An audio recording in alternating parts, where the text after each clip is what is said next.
ٹھیک ہے. اسی طرح جو ہے کسی نے ایک سوال کیا تھا پورے گھر کی طرف سے ایک جانور کافی ہے. تو یاد رکھیے پورے گھر کی طرف سے ایک جانور یاد رکھیے ذبح کرنا کافی ہے. ایک جانور سے مراد یا تو جانور چھوٹا جانور یا ایک حصہ کافی ہے.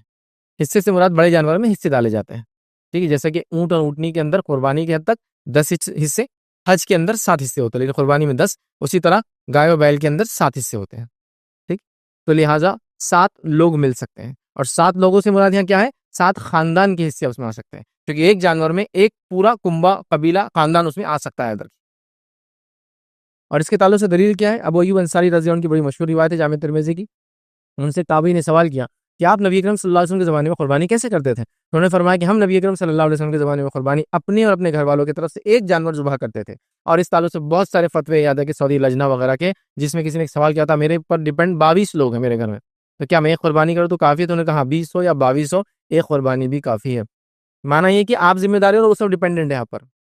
لیکن مثال کے طور پہ ایک گھر ہے, باپ بھی کماتا ہے, بیٹا بھی کما رہا ہے, چولہا الگ ہے, لیکن یہ چولہا الگ ہونا ضروری, چولہا الگ ہے, اس کا چولہا الگ ہے, اس کا ہے, سب الگ قربانی کریں گے.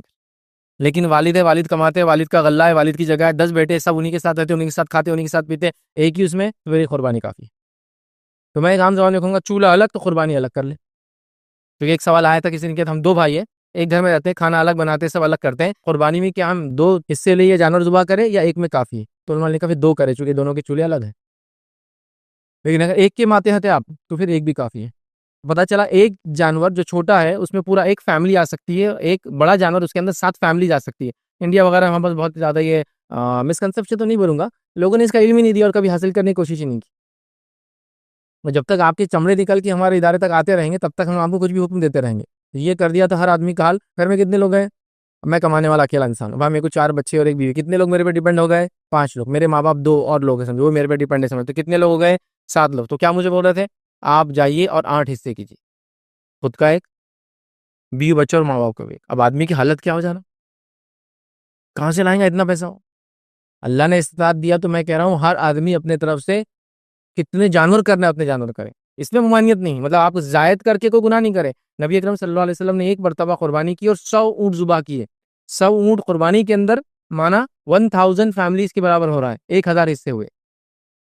اور ایک مرتبہ آپ نے ایک بیل ذبح کیا اپنے اور اپنے پورے فیملی کی طرف سے. آپ کی فیملی میں آپ کی 9 بیویاں اور نبی اکرم صلی اللہ علیہ وسلم خود, آپ کی 2 بیویوں کا انتقال آپ کی زندگی میں ہوگا. تو مطلب کتنے لوگوں کی طرف سے؟ 10 لوگوں کی طرف سے ایک جانور.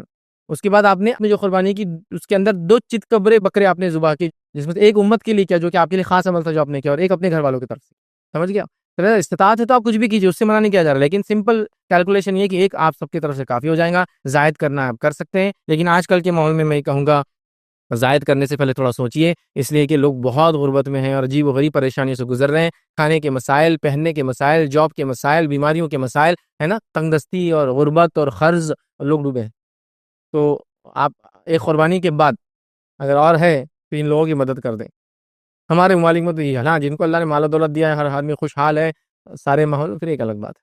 لیکن آج کل حالات پورے دنیا کے عجیب و غریب ہیں, تو ہم اپنے رشتہ داروں وغیرہ کا خاص خیال رکھیں. تو بہرحال زائد کرنا آپ کیجیے, منع نہیں ہے, لیکن ایک منیمم یہ آپ کر سکتے اور یہ کافی ہے انشاءاللہ جی سب کی طرف سے. تو یہ میں آپ کو بتا دیا, جوائنٹ فیملی ہے تو سرپرست کر لے, اور اگر سب کے چولہے الگ ہے تو سب اپنا اپنا ایک ایک حصہ کر لے, یہ انشاءاللہ جی کافی ہو جائیں گے.